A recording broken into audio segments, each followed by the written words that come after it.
EP33. Let's go. Welcome to the Balcony AUX Chord podcast. Let's go. Balcony AUX Chord. Balcony AUX Chord. Welcome back to the Balcony AUX Chord podcast. You're here again with me and Findi. Today, as you can see, we have a special guest. You Very special guest. Have we seen you on the podcast before? Like, I'm not sure if you walked into a room or anything. No. Yeah, probably. Maybe, probably, yeah. Maybe. He's only been behind the scenes, bro. Yeah, but we have Abdo on the podcast. Yeah, Abdo. What's up? Let me introduce Abdo, and Abdo introduce himself. All right. So Abdo's my roommate.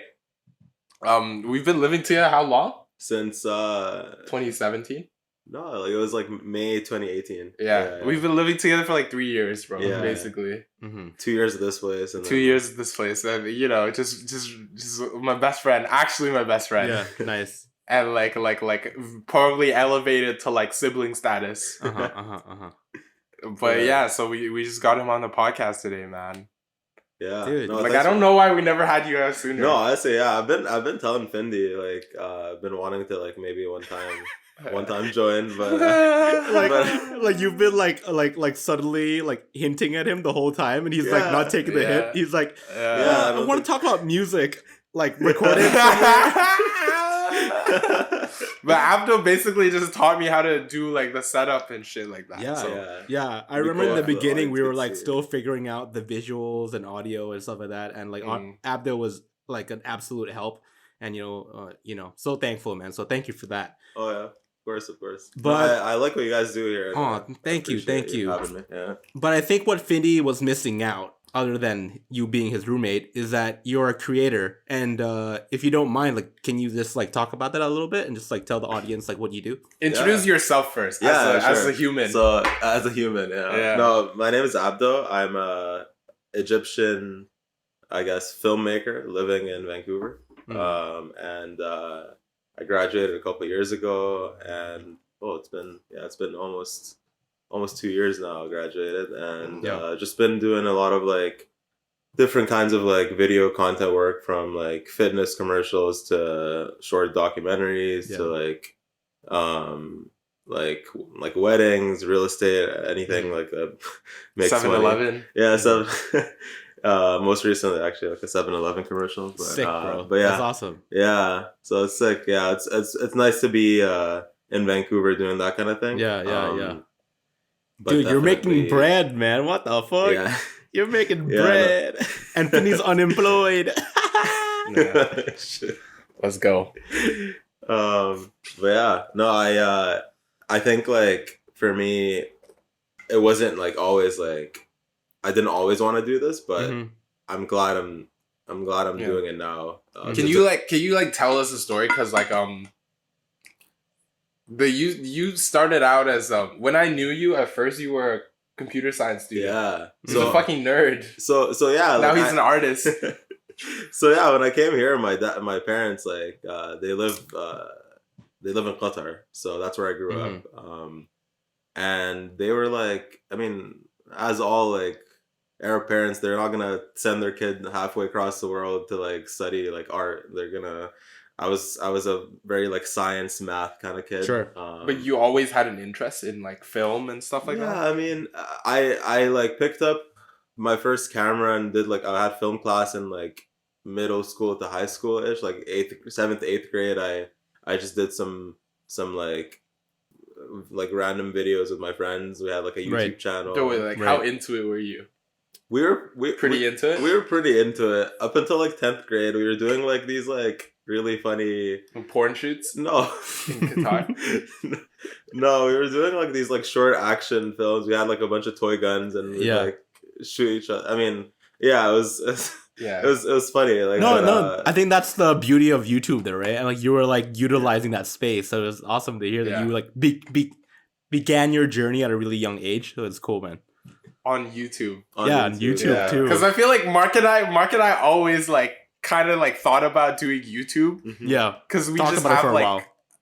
Yeah, I guess we have like this. I think you guys have the personality. You just need the commitment to like make the content. Dumb.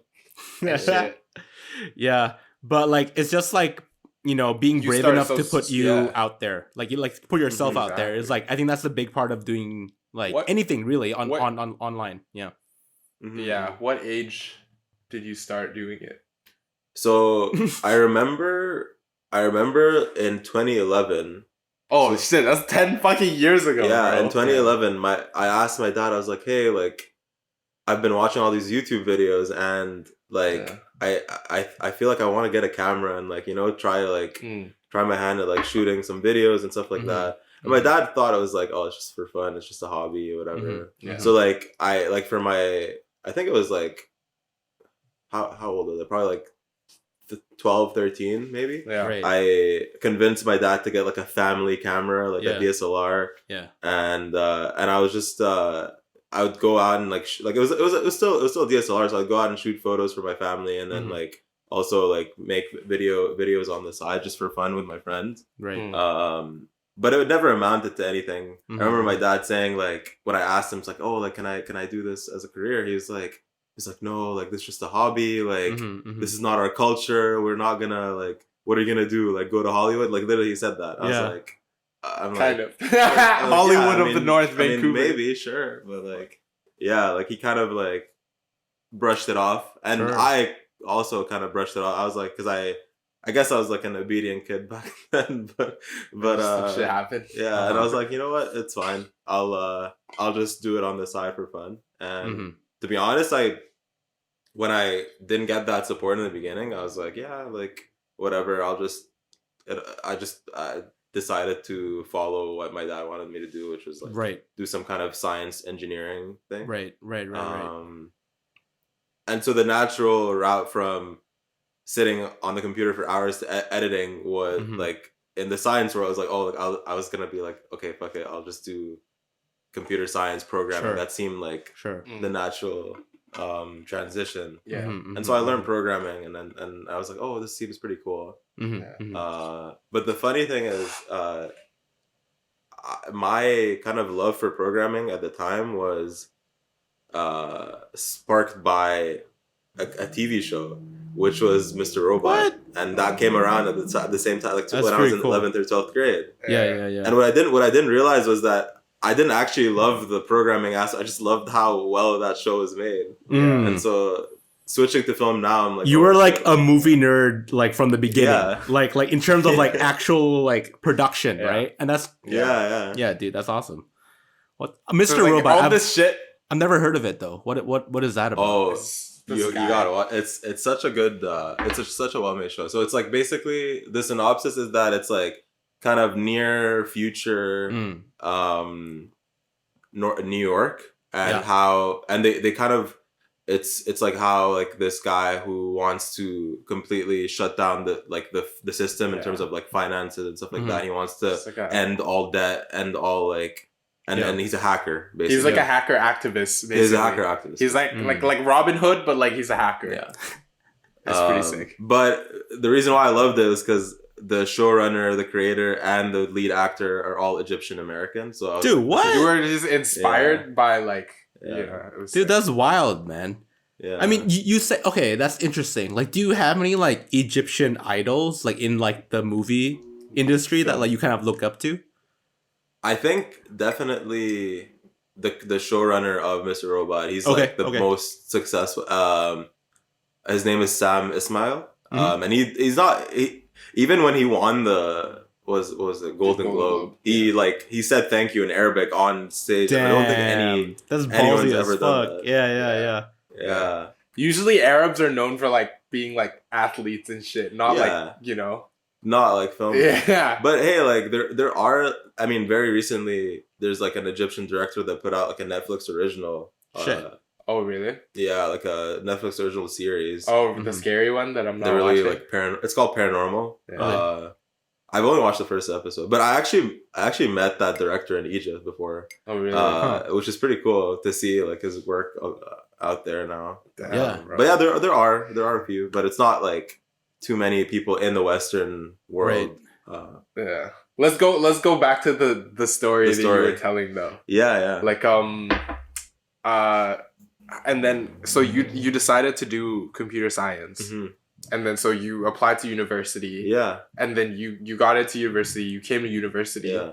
And you were just basically like a little gamer kid. Yeah. Who was much. into film, or a film kid? I honestly there was like a couple of years where I completely forgot about film and that it existed as like a career. And I think that was like the last year of high school up until first year, second year of university. I was like, yeah, it never even crossed my mind again. Like I was like, yeah, it's whatever. Damn. Right. And I was actually the only just porn. No real. No, it was video games, and it was actually for like a brief like music, 6-8 months was music. I actually wanted to produce music. I was like producing music just like for fun. Like it was not good at all, but it was just like whatever. Yeah.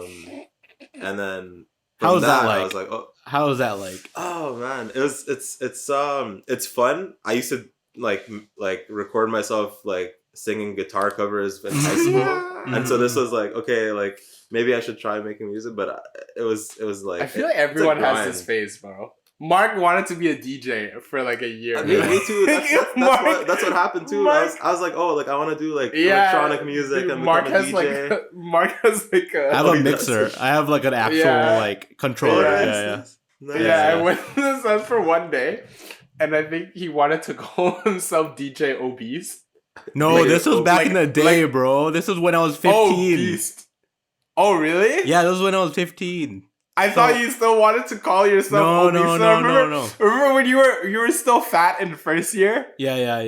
And then you were like obese, and then I was like, this guy's dumb as fuck. No, bro. The story is you're getting it all wrong. Like I was actually a DJ in high school. I was DJing at like dances and proms and stuff. And then and your name was DJ Obese? Yeah, that was my name, but I forgot how to DJ. And then I tried to pick it up again, so I bought a whole mixer thing, like a whole controller. And then I was like, I played it for like a week, and I was like, fuck, man, like I have no time for this. Yeah. It was just sitting there collecting dust. Oh man. Yeah. No, but music's definitely like I think a lot of us No, but a lot of us like I know you guys are really into music, just like curating music and like listening to different songs and discovering different artists. So like you like always like deep down you're like, oh wait, like I have such a good taste in music. Let me I want to share it to the world kind of thing. Yeah. That's why we kind of started this. Yeah. I mean, we just want to talk about that. All right. Yeah. Before moving forward, though, Findi, stop twisting the cap on that fucking bottle, man. You've been drinking that like 10 times. It's so loud. Bro, what do you mean? It's so loud. Is it? Yes. Just leave the cap off, and you can drink it whenever you want. You're good. Okay. It's a hydro flask, though. Weird flex. This episode is sponsored by Hydro Flask. Thank you. If you want 20% off your next purchase, put in the coupon code Hydro Flask. Mark has a small dick. Balcony 20. Balcony 20. Anyhow, back to the regular show. We were talking about music. Just the phase of like producing music. Yeah. I mean, like I feel like everyone who's into music will have that kind of thought to do it. It's just a few people kind of jump in, actually commit to it. Yeah, and it's a grind, man. Like it's like a grind, like anything else. Like it's not easy. Oh, like anything else, yeah. Yeah, but it's a lot of like hours sitting at home and like tinkering and figuring out the software and shit. It's literally just the software. Also, and then like it's like a steep learning curve to like understanding the software. If you're scared from the software, you're done. Like you just like you forget about it. Exactly. Yeah. And then your music might not be good, and it's like exactly. Yeah. You sold your you gave up. You sold your keyboard. I had a MIDI keyboard, and I sold it. Like Daniel bought his keyboard. Daniel bought it. Yeah. His music making keyboard. Yeah. So that's nice. But yeah, from there I joined the UBC EDM club. Tried to learn how to DJ. You've always I noticed you've always been into software though. Yeah, like any kind of software. Yeah, I think that's what it was. Do you think? Okay, let me just ask you a question. Is that like so? Where did the interest come? Were you like editing shit like back in the day, editing shit, and then you were like comp sci, or was it like Nah. a general interest in like Nah, in bro. like Abdo was watching Mr. Robot and he was like, yo, I just want to press those damn buttons so bad. I just want to be pressing buttons all day. That's actually what he does. I mean, yeah, like Man's honestly, just doing this. professional button presser. I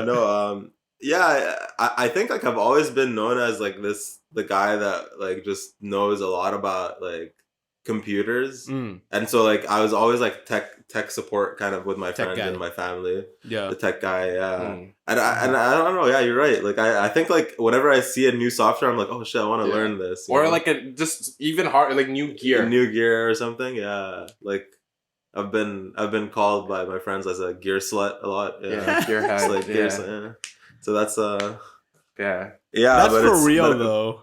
No, 100%. I think I've calmed down a little, but because like when you like start getting into anything really, like you start really wanting the accessories, and like those companies make a living just off the accessories sometimes. Just like, off of us. I get it. Yeah, like when I got into film, like photography, I was like, I want that. I want this. I want the straps. I want whatever, right? I want Yeah. You've always been like that too.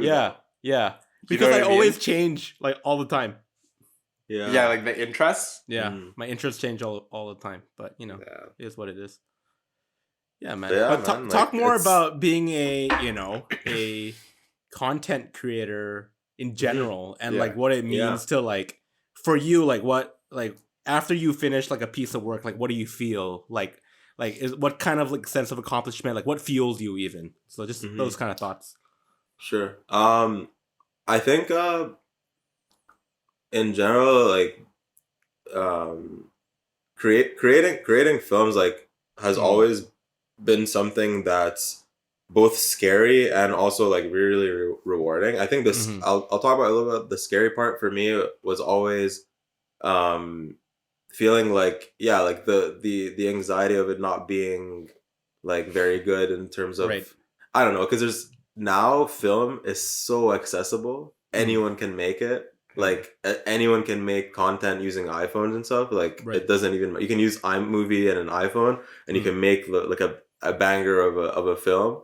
But now like entering into film, it's like there's so much out there, and you're scrolling through Instagram, you're scrolling through YouTube, you're scrolling through video. Everyone's making content. TikTok, like, whatever it is. Like people are making like really dope shit.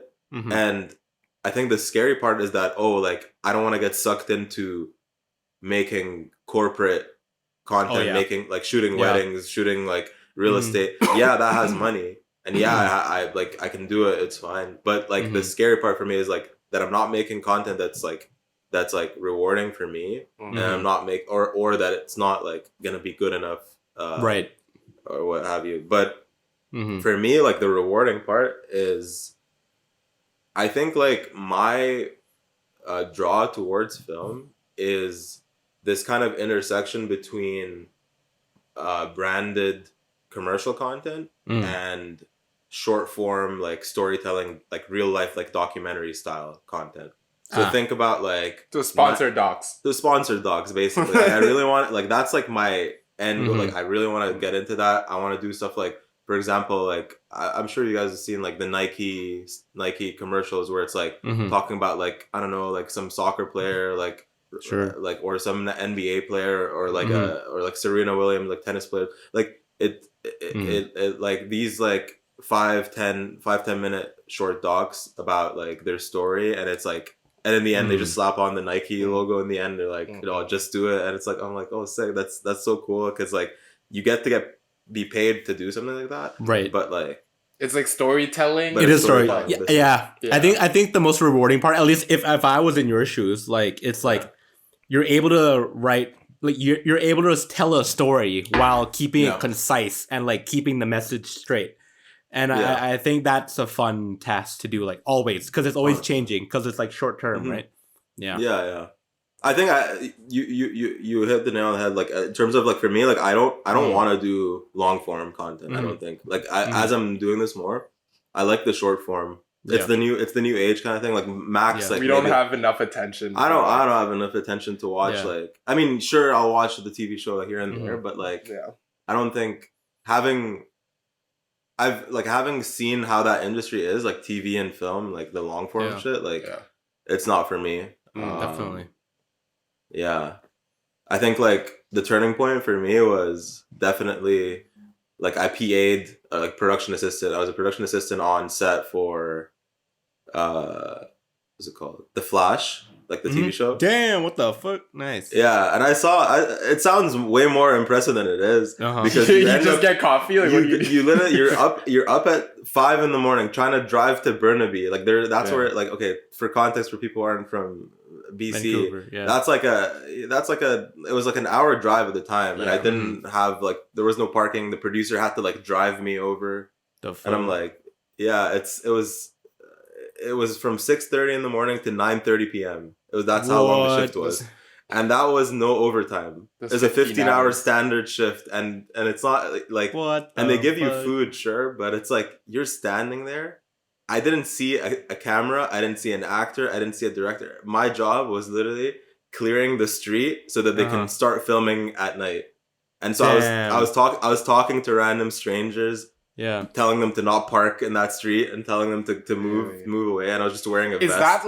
Is that the path? Like all these like great like directors that are directing TV shows and movies and shit? Is that how most of them start out? It's like that's one of them where it's like you're just always there, and then you're just hoping that like the director like is there at the same time, and you go up to them and you try to like talk to them or something. That's if you want to really do long form TV. But that's like how you get there. Yeah, it's kind of fucked here, where it's like you spend years doing that and hoping for someone to like notice you. But at the same time, people think that's like, oh, that's all you have to do. But you have to do this, and then when you're on the weekends, you have to start like making your own shit. Like that's like the key thing. You have to make your own shit. You can't just rely on like, I'm gonna like the director will notice me giving him a coffee or something, you know.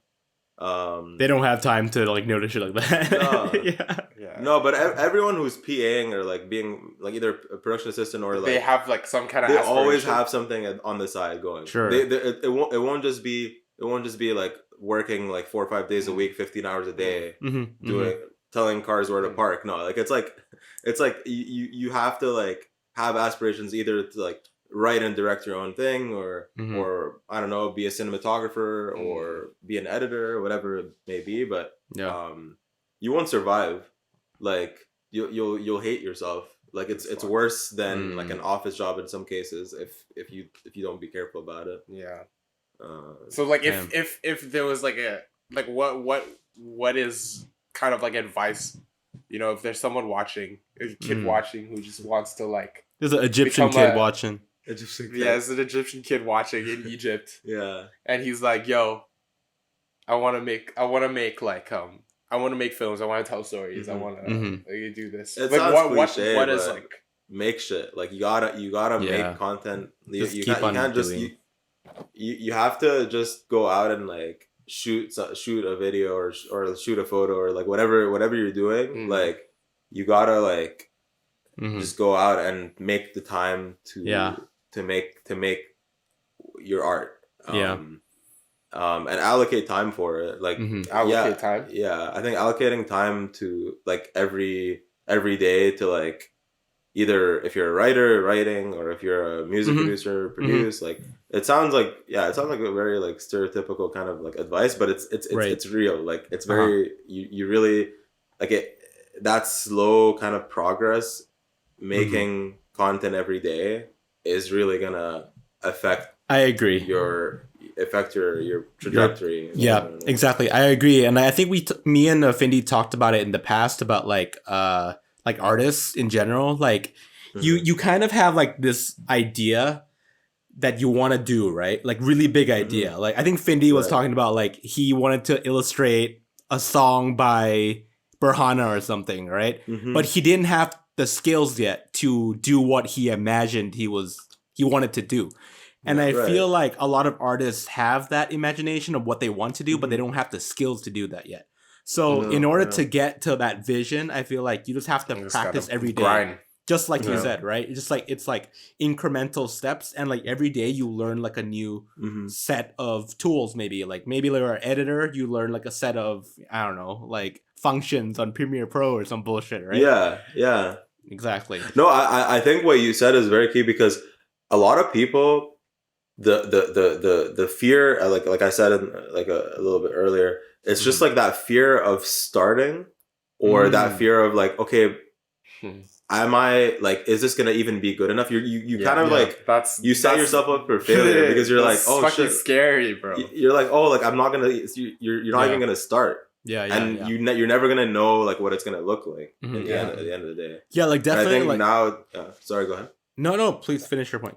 Oh no, I was just gonna say like it doesn't help that the world we live in right now is just so saturated with content. Because you're the natural thing that you're gonna do, you're gonna be like, oh wait, let me see what like other people are doing, and you're like, oh fuck, like my shit's never gonna be good enough now, and you're like, cool, for sure. And I think that was the mindset that we kind of had in the beginning in terms of like, you know, just making podcasts. Still for me, but like, I feel like, think about like listening to the podcasts in the beginning. Like we're a lot different now, Findi. Like if you couldn't tell, like we're like, I feel like our pacing is a lot better. Our understanding, our voice on the internet is much more like confident in many ways. And I feel like that comes with doing literally 30 episodes. Yeah, you actually think so? You think it's different? Go listen to us in the first episode compared to now, like way different. And like, I think now we just give less shit in terms of like that. No, but we're that's just like key though, because like when you stop giving as much shit, like that's the genuine thing. That's like how you're expressing yourself. Yeah, like you're being more genuine. Because like we're actually just having a conversation. Yeah, because in the beginning you're like, there's a mic in front of me, there's a camera in front of me. How the fuck? What do I say? What can I say? What can't I say? Right. So it takes like I was giving advice. So to. You remember Tem? Tem was on the podcast like 2 weeks ago. But yeah. Has been inspired to make his own podcast.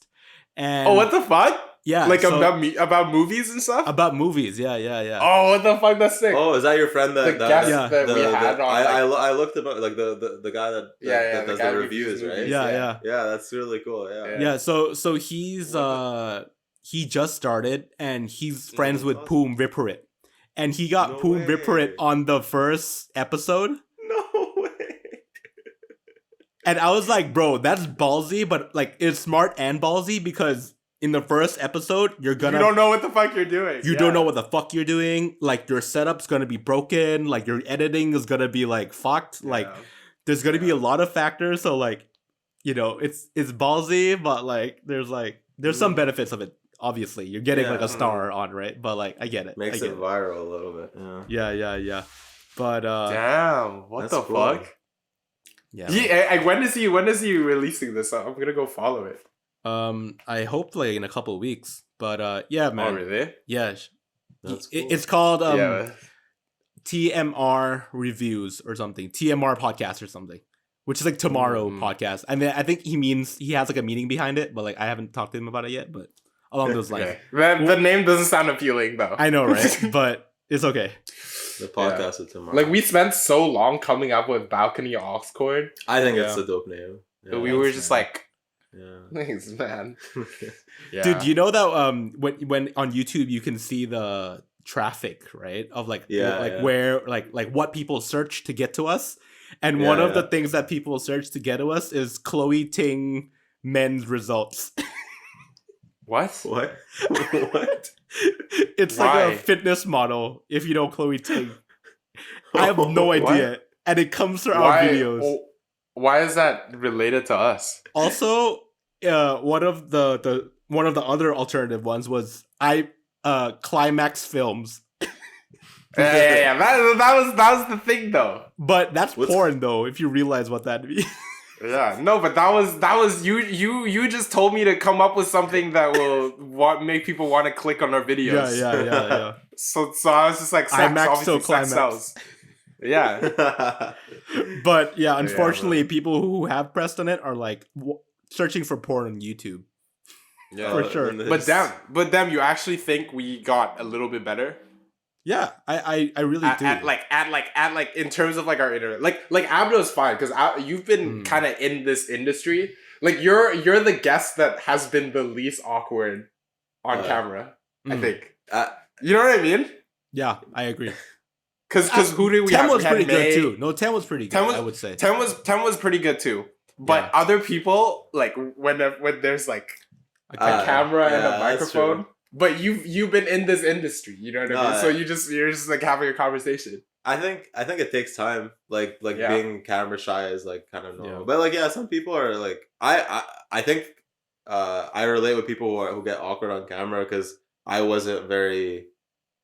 Yeah, like I like being behind the camera, but it's yeah. I think it changed this year when really. I mean, with Irregular. I can. Yeah, I mean it's basically like they're a dope. They're a dope company. They we parted ways, but initially they're like an all African kind of crew here in yeah, they're like they're trying to do this thing where it's like they want to curate events that are that bring together people who in the fashion space, in the creative space, in the entrepreneurial space, and create a new kind of networking for experience. Yeah, that's the thing. Like that's why it was confusing. Yeah, I thought it was gonna be just for Africans, but apparently they want to like expand beyond that. I see. But anyway, I was their creative director for a while. But because of like differences in opinion and stuff like that, I parted ways. But that was my introduction to like being in. I think it was like the biggest kind of opportunity for me to be in front of camera because I had to like direct the whole like fashion shoot, both video and photo. Yeah. And I was completely offhand. Like I didn't. Like I produced it, like got together everyone and got the stylist, chose the clothes and stuff like that. But I didn't even touch the camera. That was cool because like I got a photographer, got someone to do video, and I was in front of camera modeling as well.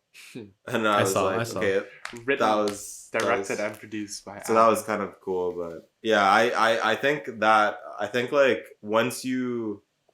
I don't know what it is though. What for you guys? Let me ask you this: like, how did you feel? How did you feel episode 1 to like episode 30? Like you go first. How did you kind of become more comfortable in front of camera? I think in the beginning, like I think there's obvious fears of this is going on the internet and like everything we say will be recorded forever. Like that's like the thought of it, right? And like you're kind of like cautious of what you say. But the more you're into it, the more you realize that nobody cares and there's so much shit on the internet that like that like no one, like not everyone's gonna watch it. And obviously for a podcast like ours is like an hour each. Hour, so no one's gonna listen to it. Like the average listen time is like 14 minutes. Like overall, and it's like it's okay, whatever, right? But like the truth is like not a lot of people like listen to it, and it's like I've started to not care about it, but like come to see it as like I get to talk to Findi and like get to create every week. I have the opportunity to create once a week. Like that's pretty cool in my opinion, right? 100%. Yeah. I think that's really cool because Findi said the same thing to me, where it's like, oh, it's an opportunity for you guys to connect. Like now that you don't live in Vancouver anymore. It's just like literally, I just wake up in the morning and talk to Mark. Like that's how I think about it. But that's good. You've done it down in your head that it's like in your brain. It's no longer the scary. Oh shit, I'm gonna create something. But in reality, you are creating something. You just like in your head, it's like, oh, I'm gonna be talking to one of my good friends. Online, you know. I think that's the key, man. Like like that's the key. I think to just to getting over sort of like this hump of like this hump, this hump. It's just anything, any joke goes. Any joke goes. There's always the initial fear of like. You were talking about this like a few minutes ago of like putting yourself out there on the internet. Like there's always gonna be that like initial fear, but you kind of have to not like give a fuck, and this is like the hardest thing is just like not giving a fuck about how you will be perceived by people and stuff. Like it's kind of hard, and I think sometimes I still struggle with it, and it's been like definitely like a really big struggle because like you know how like before like the pandemic and stuff, you can kind of present yourself to other people, but like in real life. But like after the pandemic, the way you present yourself to people is more like online. It's through like you just posting stories or you making content and shit like that. And it's daunting, man. It's like a different No, you're absolutely. That's actually such a good point. Yeah. Like online presence has become such a bigger thing now. Yeah. Like even with like the everyday person, you don't have to be a content creator, but suddenly like your Instagram, and everyone's your a content Facebook creator. Your in TikTok, a way. Clubhouse, in a that's way. That's actually such a good point. Yeah. No, like Clubhouse is a very good example of how let's talk about that. Everyone is a creator now because like everyone's a podcaster. Host. Exactly. Yeah. Everyone literally, if you host a room, you're a podcaster immediately, like that. Yeah. Or like a radio host, like if you think about it, right? So like it's like kind of weird to think of, but like it's democratizing the idea of entertainment a little bit. Yeah, it's without cost. I think it's reducing the cost by everything. Yeah, because like even before like when YouTube was invented, it was just like no, YouTube did it. It was broadcast yourself. Yeah, right? that was their motto was like YouTube broadcast yourself. You don't need to. You don't need to be a television producer. You're like streaming on YouTube. There's Twitch now. The TikTok. You can just make a film and edit it on your phone. But now it's literally everyone. Like before, it was just like. Shit, like kids like you who are like just like into making. Yeah, I mean, and Instagram democratized. Like everyone became a photographer, and like they put a filter on. It's like every platform introduces like a new thing. Like that's so interesting. It's cool. I have a question for you, though, Abdo. Like something came up for me. Like I've been seeing like a lot of like my friends like get on YouTube as well, and they're doing like clickbaity stuff. Which is like okay, like your call. Like I don't care. Like you want to get views. We're doing clickbaity stuff. Bro. No, we're not. Findi, we're not. You're not. We're naming our video. You were like Findi. Think of a name that will get us the most clicks. But yes, that's smart. You told me that. But that's not clickbait. But like you're just marketing. You're trying to market yourself. It's different. There's a huge dude. And then there's people who are just like, yo, like. I'm eating a spicy challenge, and then we're like doing like stuff like that, right? Generic like YouTube shit, and then, like the thumbnail is like someone like doing some weird shit like that. Exactly. Yeah. So like my question to you is like, is there a dilemma for you to either go in the mainstream way or to stick to your own guns and do your own thing, and like what's that like for you? What's your opinions on that? Because we have that too. We have that dilemma for sure. So I'll tell you this: like I think, like in order to like, in one way or another, you need to kind of compromise. Like if like unless you want to be known as this kind of like, I think the word like auteur or like hipster kind of like thing where it's like you have a very niche audience that's like, and you're not trying to cater to the audience. Yeah. What's up, our 8 listeners? but like unless you want to become that kind of person where it's like you never appeal to any kind of audience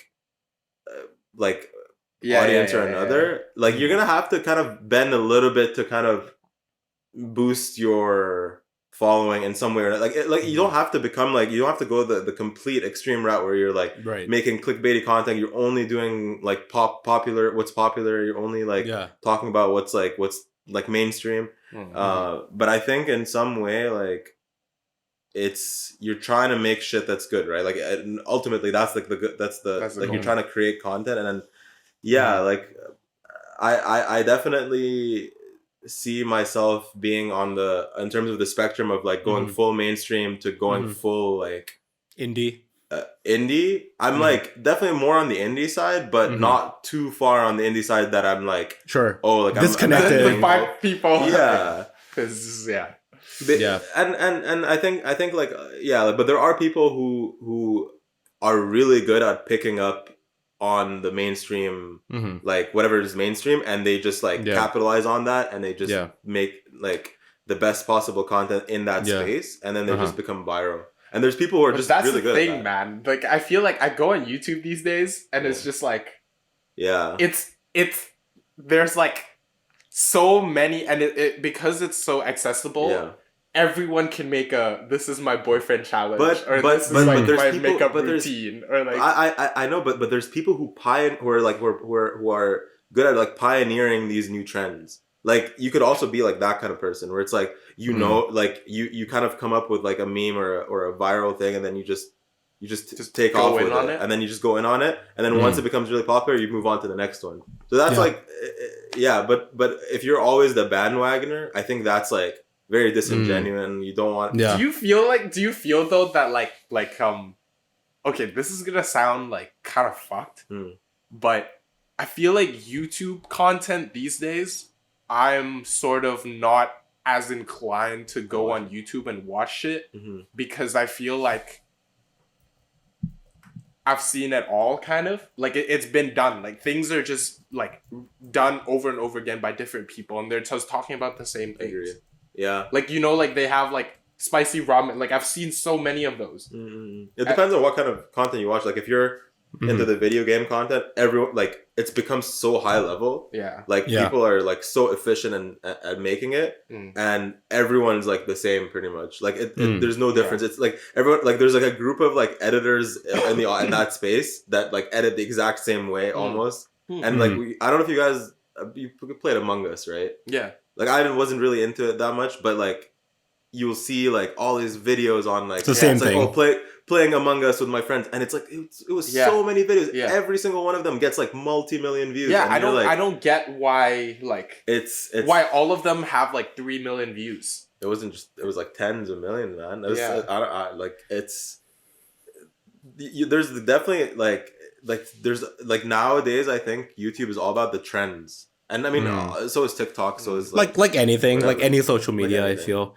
Yeah, but like, YouTube didn't always be like that. It wasn't always like that. My question too is like, maybe like you've had clients that wanted to do more mainstream things. Like, how do you kind of like answer that in your own head, or like reason it with yourself that like, okay, I don't love the idea, but like, you know, it's a job, then I have to do it. Like, being professional. Selling my soul a bit. Selling my soul. Okay, talking about selling my soul. Like, I used to do real estate video content. Oh man, and it was kind of fucked because like all like respect to the guy that was like I'm not gonna name names, but basically like this guy, the problem was that he had this vision where it was like he would compare making real estate content to the viral YouTubers like Mr. Beast and like to like but he's selling houses. Selling houses. He was trying to bring that to real estate.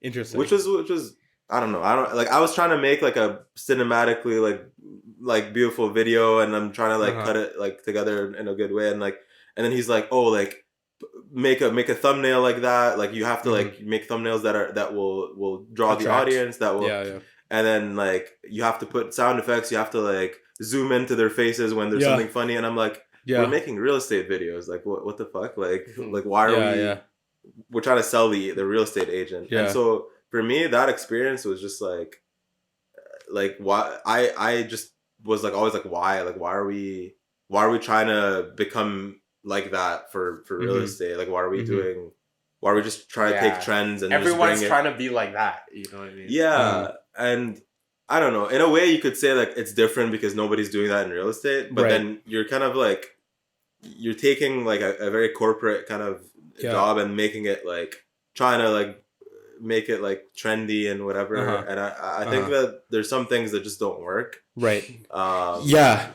But that's a classic case of like, oh, I need to do the job and get it over. No, I get it, and I respect the professionalism. Like, of course, like you're a professional, so you do whatever you're kind of asked to, right? But my thing is that like at least in Thai YouTube videos, I hate it that it's normalized now. But like they use the most dumb shit fucking sound effects like on earth. And like boing, ha ha ha ha, hee hee hee, hoo, ha ha ha.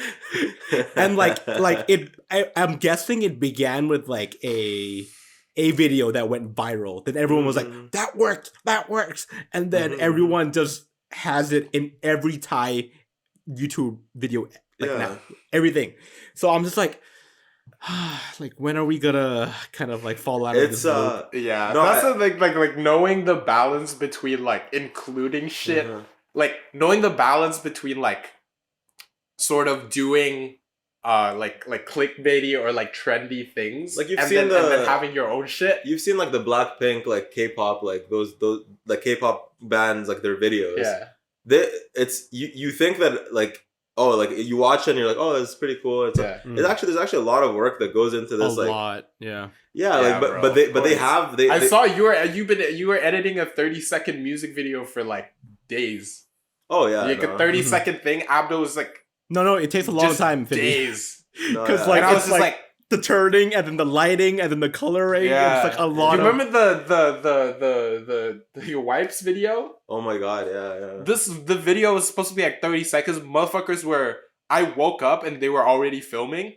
Yeah, and then like I went to bed and they were still filming. Yeah, and then they were editing for like a month after. No, like a few days, but it was a month of going back and forth with the client. Yeah, sure. And I was just like, this shit's 30 seconds, bro. What the fuck? But I think like going back to Mark's point about like trendy. I think one of the biggest trends on YouTube right now, the most popular YouTube channels on YouTube are all the ones that stemmed from video game channels. Like I'm talking about like PewDiePie, like I don't know if you guys know offline TV. Anyway, but like it doesn't matter who they are. Yeah. But those guys, like watching people play video games online, gave birth to all of these content creators. And the thing is, they take the style from the days of like making that video game content, and then they make like meme like trendy content. Yeah. And so like that editing style has become so like ubiquitous everywhere in that space. Yeah. And like I guess like we have like different like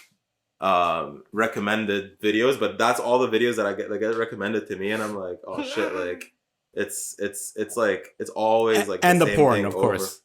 Yeah. And Ray Lil Black? Ray Lil Black all day. Asa Akira, what's up? Chanel Uzi.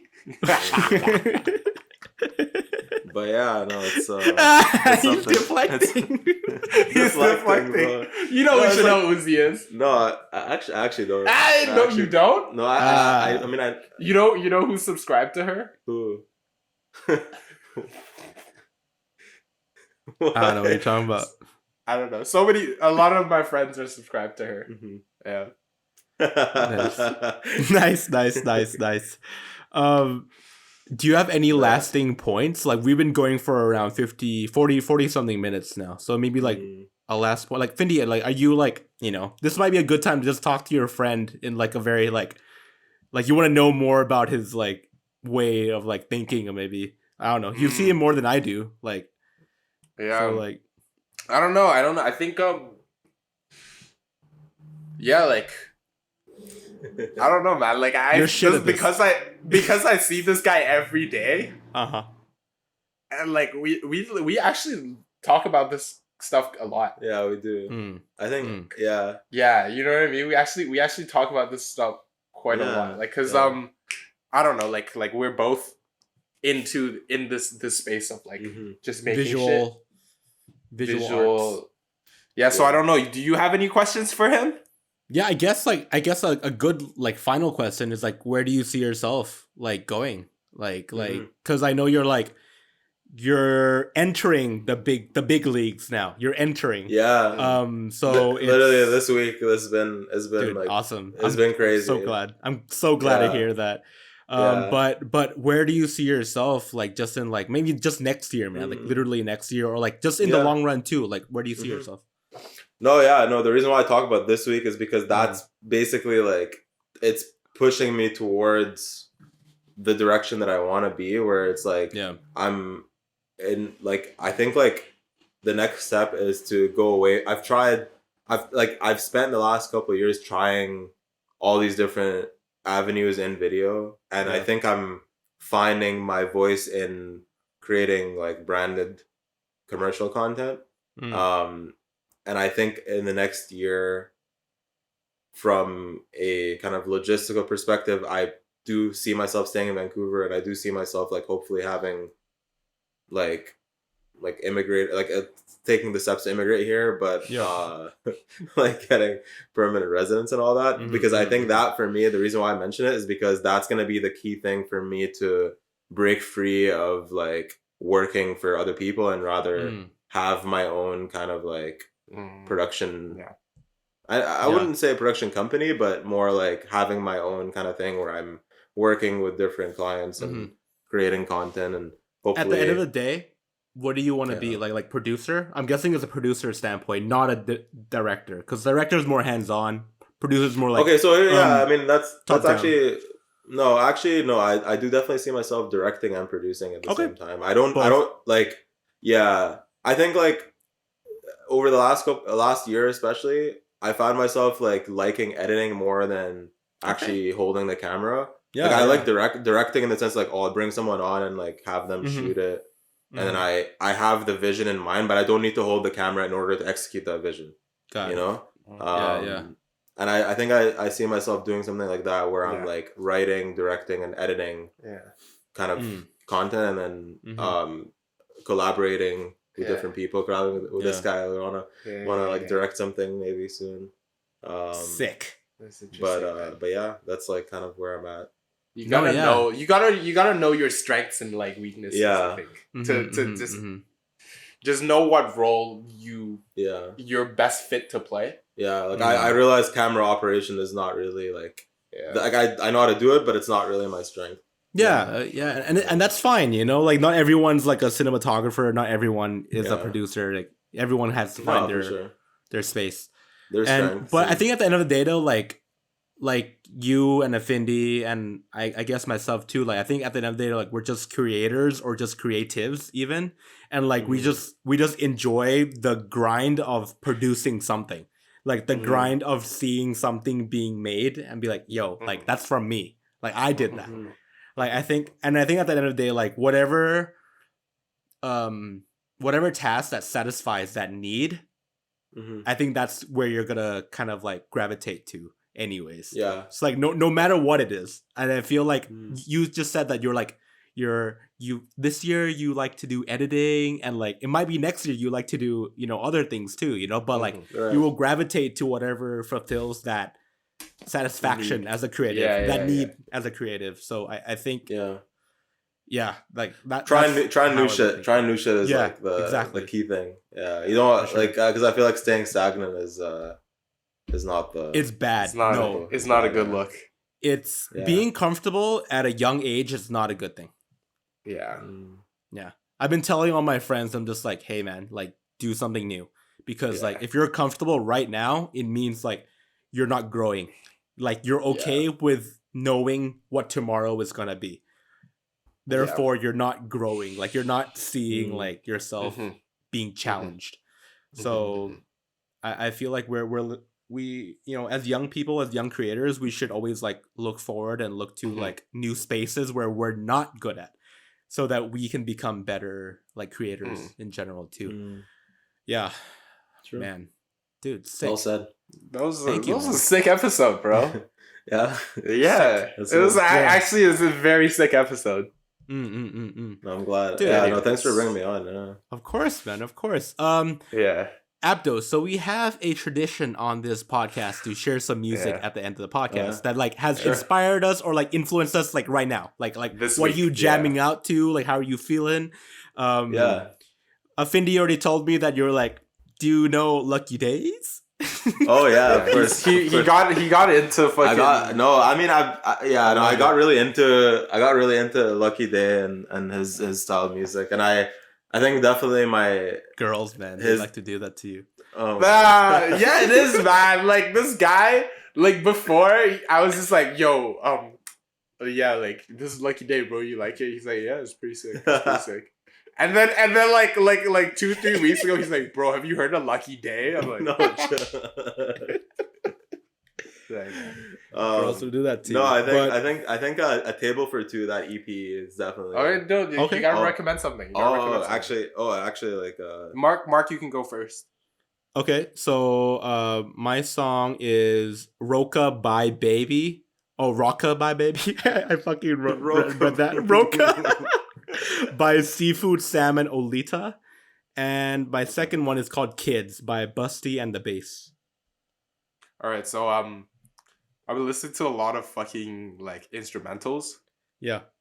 And shit. The one that I really enjoy is called a Tactile Sonic Glide by Shanghai Restoration Project. What the fuck, man? Are you reading an essay right now? Yeah, I know. It's pretty underground. Shut up. It's so nice. It's actually it sounds stupid, but a lot of people listen to it. Like a lot of people like it. Yeah. And that's my one song of the week, bro. Nice. Okay. Abdo, you pick one. For me, I mean, like, if I had to choose one song to recommend, one or two or more. Okay. I'm gonna say definitely this song by the from Lucky Day's new EP called Dream. I think. Okay. Yeah, with Queen Naija. That's she's featured on it. I think that was like a very kind of like R&B slow kind of vibe, but also like has like an acoustic vibe to it. Right. Do you have a second song? And then the second one, this guy kind of like brought me onto like Boy Pablo. I've been listening to a lot of Boy Pablo lately. Mark brought me onto. Oh really? Boy Pablo. Shit. Okay. Yeah. I saw him. I saw him live, and I met him at a market in London, and I was like, "Hey man, I went to your show last night." And he's like, "Yo, thank you."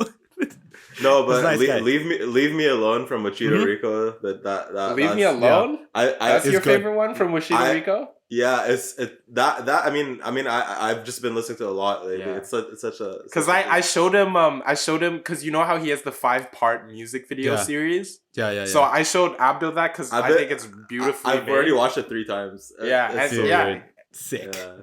Yeah. I think they're really creative boys, man. Like they're really creative people. Yeah. So it's like Bedroom. The yeah.